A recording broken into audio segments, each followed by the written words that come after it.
இஸ்லாம் மார்க்கம் என்பது நல்வழி மார்க்கம் ஆகும்.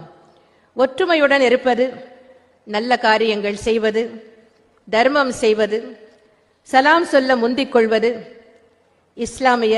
இஸ்லாமியர் அல்லாதவர் என்று பாராமல் அனைவரிடத்திலும் அன்புடன் நடந்து கொள்வது, கோபத்தை அடக்குவது, மன்னிப்பது, சண்டை சச்சரவுகளை தீர்த்து வைப்பது போன்ற நற்பண்புகளை போதித்தவர் நபிகள் நாயகம் அவர்கள்.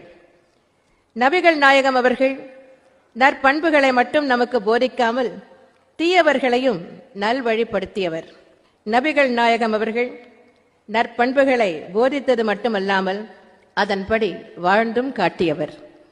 நபிகள் நாயகம் அவர்களின் போதனைகளை அனைவரும் கடைபிடித்து வாழ்ந்தால் இந்திய நாடு அமைதி பூங்காவாக விளங்கும் என்பதை தெரிவித்துக் கொண்டு